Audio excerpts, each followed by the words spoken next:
Hello, welcome, and thanks for joining us to help choose home when care is needed, a podcast all about the benefits, value, and safety of receiving care and services in the one place that feels most comfortable, wherever it is that the person needing care calls home. I'm your host, Marilee Orsini, and I've been involved in healthcare at home since 1981. Before we meet today's guest, a brief thank you to our sponsors and partners, the National Association for Home Care and Hospice, Access, and Core Cubed. Today's episode is number 11 of Season 3. Our guest today is Ros Jones, owner and CEO of Jacksonville's Best Caregivers and a fearless advocate for caregivers. Ros not only provides caregivers in her area in Florida, but she also provides virtual caregiving because she has done caregiving herself and she has a perspective that I've not shared before on this Help Choose Home series. Please help me want you and welcome Ros Jones to Help Choose Home. Thank you so much for joining us today. And I think a good place to start would be for you to tell me a little bit about what you're doing in the caregiving space to help choose home. Well, I started in the caregiving space by accident. One of the older ladies in the church had to go on to surgery and asked me to take care of her because she had no children. Her husband had died. Her sister had stage 4 cancer. And of course, there was no one else to help take care of her. So we went to the hospital. And of course, it was supposed to be a 2-day surgery. The surgeon comes out and says, "We have an emergency. We have to do this. Can you please sign a documentation?" I said, "Oh my God, no, I don't have any authority, no power of attorney, advance directives or anything. Move forward according to what the hospital policies are." So 2 days of caregiving turned into 2 weeks of caregiving. And now I'm in the business of caregiving. So that's how I fell into it. Well, that sounds like you were there when a need was present. But so, Ros, tell me, how did that experience lead directly into your providing a business for caregiving? What happened from that time until when you actually opened your doors as a caregiving agency? Well, the catalyst that kind of pushed me into that was the nurses kept coming into the room where I was taking care of one of the older mothers of the church. And she said, "Oh, you are just wonderful at this. And you ought to go down the street. They're looking for sitters. And we need more sitters here at the hospital." And I said, "I work for a major healthcare company and I make blah, blah, blah a year, right?" So I went on and tootled down. I said, "I'm going to be obedient and go on and tootle down to the business." And I said, "Well, how much are you all paying an hour?" She said, "Minimum wage." I said, "Oh my God, I hadn't made minimum wage in over 20 years." since I was in junior high school. And so I said, "Well, I'm going to go ahead and try." Well, I tried it, loved it, fell in love with it, still stayed in corporate because I was working for a major healthcare company as a technical writer for claims. And so I started the business. I didn't do well the first time, so I shut it down. And then I started it again. And so, like I said, 2 days of care turned into 2 weeks. And now, ta-da, I am in Jacksonville's Best Caregivers. I am officially a business for the last 10 years. For the last 10 years. So yes. Actually, I think 2009 is when you started. And so, but you've also not only been providing caregivers in the Jacksonville area, you also have been providing support for caregivers. Yes, I have one caregiver that hired me to do one-on-one caregiving for her virtually. So I talk to her at least 2 or 3 times a week to help her with her mom. Her mom decided, "Oh, I'm tired of living in my apartment. I want to move in." So she said, "Okay, Mom, let's make a plan. When do you want to move in?" She said, "My bags are packed and I'm ready to come." Goodness. Oh, I said, "Oh my." So she called me She said, I can't turn my mother down, of course. She said, but this is exactly the way she said. She said, I don't know what the hell to do. And I said, well, we're going to come up with a plan that's not going to be that hard, but you're going to have to be, certain things are going to have to occur. You're going to have to sit down and have a come to Jesus meet with your mom.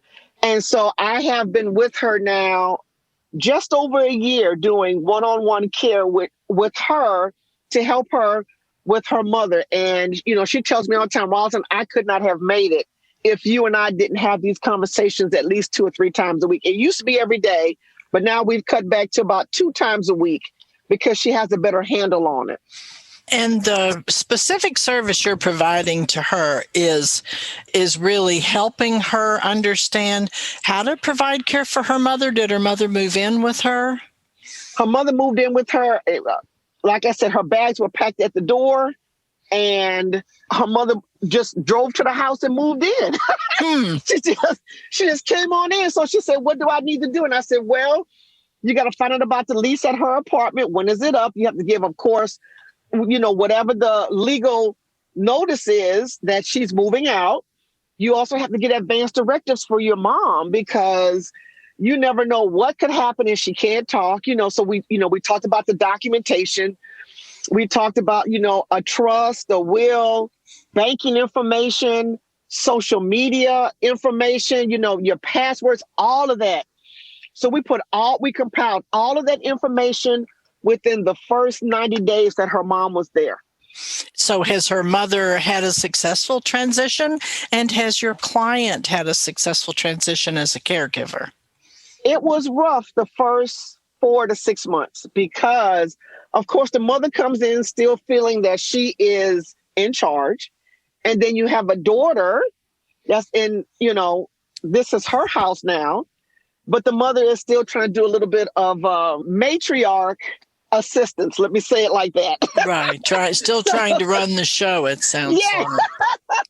I was trying to be kind and with the words, but yeah, she was still trying to be the captain of the ship, realizing that she had to be captain, emeritus and, take a seat back and enjoy retirement and still continue on. Well, her mother finally has settled, and the daughter had to realize too that her mother still had to enjoy her life. She wanted her mother to come in and sit and rock in a chair. I said, your mother is not a sit and rock in a chair type person. She volunteered at different places. And I said, she still continued to volunteer. She didn't want her mother sweeping at the house and cooking and cleaning. I should do all that for my mom. But I said, if your mother is still able to sweep and to cook and to clean, allow her to do that. I said, because if you enable her, then that reduces her activity, and then that increases whatever, condition she had. It increases that even more if she's inactive. Well, this podcast is geared to consumers because so many people really don't understand that in a lot of instances, they can care for someone at home. So the services that you're providing care, actual caregivers into the home is one thing, but what would you tell a consumer who was listening to the podcast and was trying to make a decision about either hiring home care or providing care in the home? You have to understand, can I really do this? And if the answer is no, then you hire someone to go into your mother or your friend's house, whoever you are going to assist with care. Understand what your limitations are. If you can't do it, it's okay to say no. Don't get into that caregiver guilt. Well, I feel guilty if I can't take care of my mom or my best friend who's been there for me for 30 or 40 years. It's okay to say no. Know your limitations. Now, if it gets to the point where you think you can transition them into the house, that's different. But if you can't, be realistic. Either hire a private duty caregiver or hire an agency to come in 2 or 3 times a week to make sure that, they're taking their medicine, they're taking a bath, their food, the house is clean, they're safe, and, they're as comfortable as they can be. And, a lot of times if you start with a few hours of companionship, when it is time to give a larger amount of care, they're already accustomed to someone coming into the house. So, those are the things as a consumer we have to look at. Do I really have the time to do this? Number one. Number two, can I handle my loved one's condition? Do they need to be turned into bed? Can they walk? Can they go to the bathroom on their own? All of these are things that if it's going to take away from your daily routine for those who may be working at home or those who may have returned back to the office, can you still live, your regular life, even with the caregiving? And if it's going to make more than a 10 or 20% impact, then you probably want to look at a caregiver. You definitely want to look at a caregiver. So what kinds of tips do you give people who actually are in the middle of this caregiving? And you've mentioned not to exceed your capacity to give, but what other kinds of things? It's such particularly when there are multiple family members involved and everyone has a different opinion about what we should do moving forward. Well, the whole thing is what is best for the person who's receiving the care. In the long run, yes, there are some sacrifices as a caregiver we all are going to have to do. However, there has to be one Indian chief that's going to make the major decisions and a backup Indian chief in case the major Indian chief is not around. So we have to have someone that's going to be able to make quick decisions, with the minimal amount of emotions involved. If someone has a heart attack or a stroke, how are we going to handle that? So, yes, it's good to have a family taking care of the loved one because, say, for instance, if someone is long distance, I have one caregiver right now that's long distance.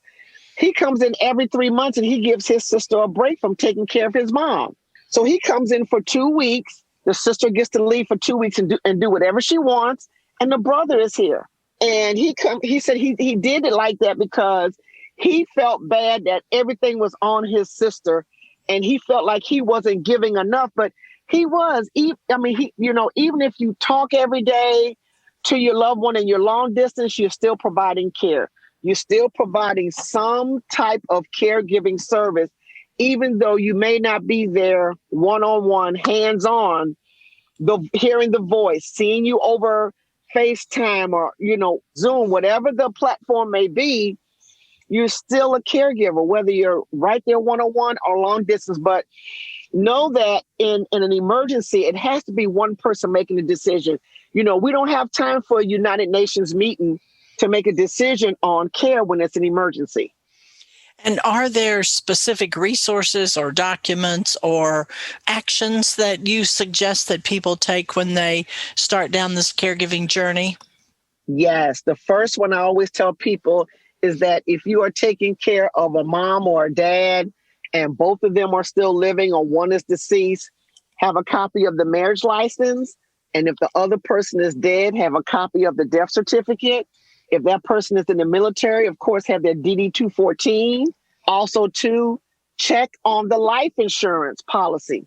Some life insurance policy, particularly for our older Americans and aging parents and loved ones, sometimes these life insurance companies have sold to other companies. So is your policy still active? And is it still current? And will the new company grandfather in those policies and procedures and terms of agreement from the other company? So always take a look at the insurance policies either every 6 months or once a year. Also, on the bank statement, at the time of the death, the beneficiary card is the most important thing you will need. If there's not a beneficiary on the bank account, when you die, the mortuary notifies Social Security within 48 hours, the bank accounts are shut down. If there's not a beneficiary on the account at the time of death, you cannot get into that money and it goes to probate.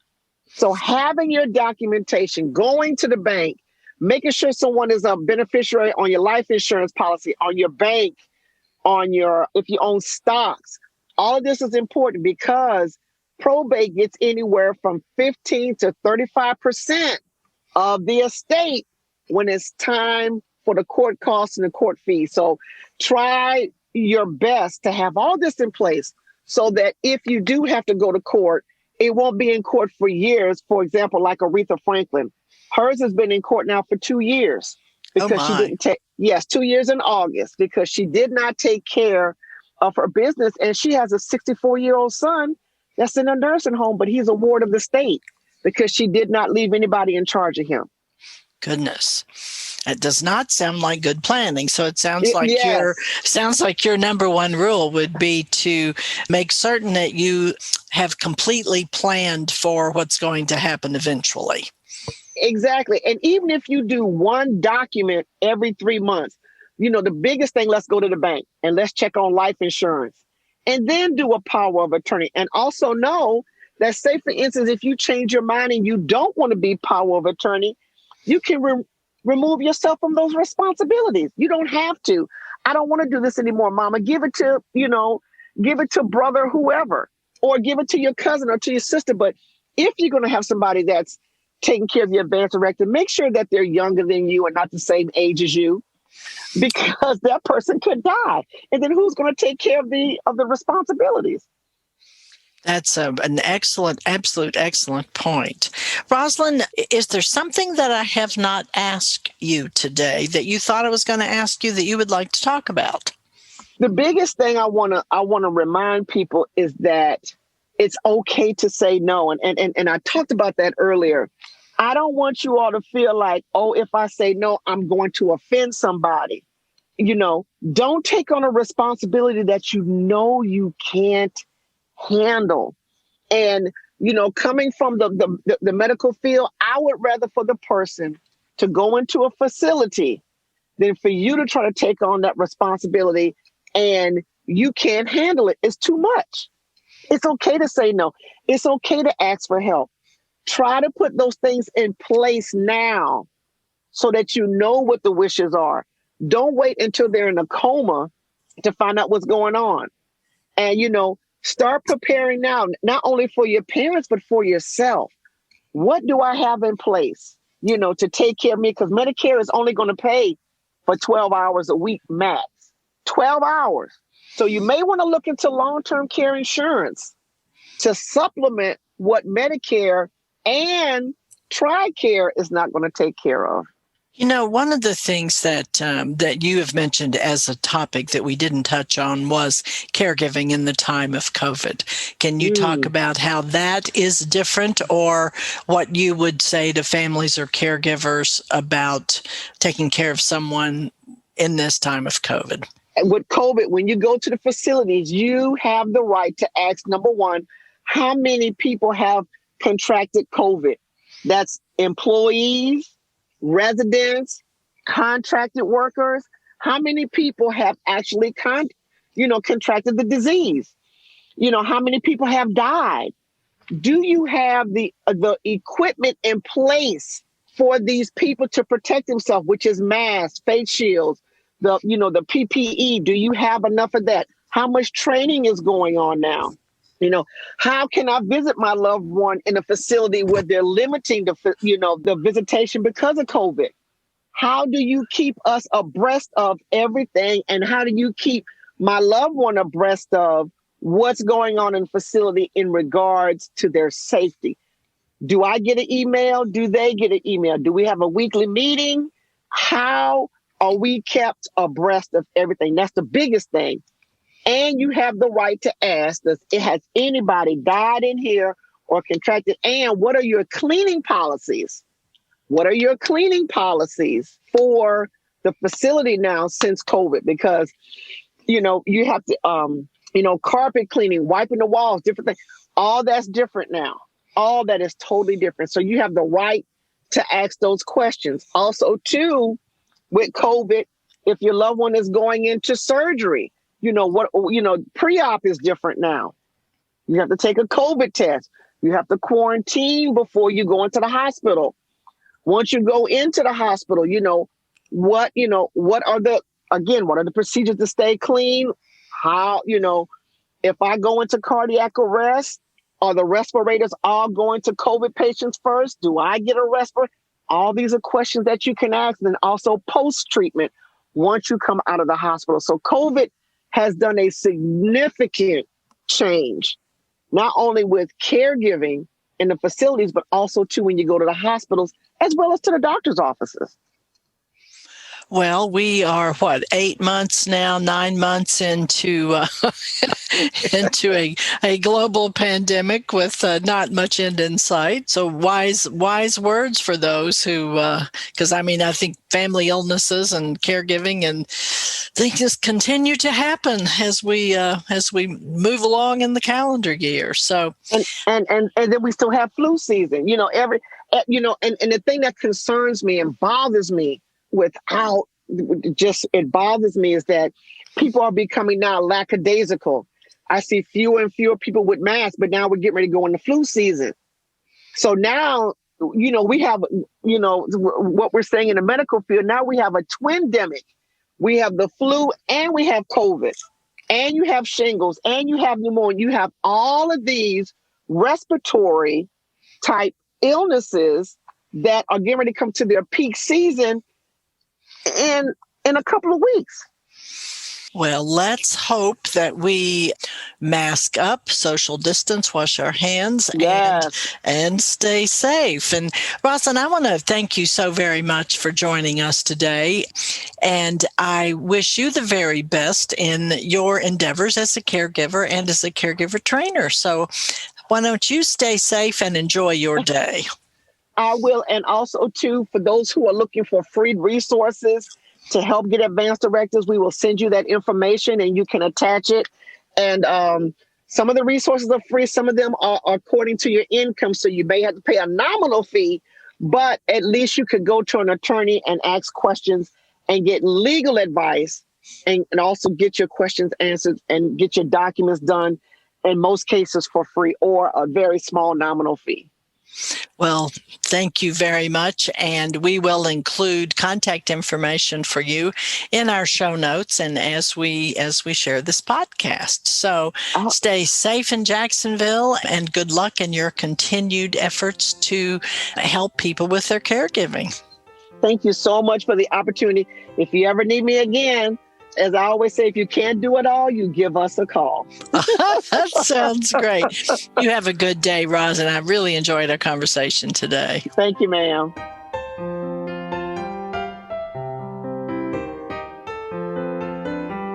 Thank you so much for listening today. And a special thanks to our sponsors and partners, National Association for Home Care and Hospice, Access, and Core Cubed. If you've not done so already, please subscribe to our podcast and take the time to leave a review on Apple Podcast. We are now also on Spotify and most other places where you find podcasts. Like and follow us on social media and join us, won't you, to spread the word and help choose home when care is needed.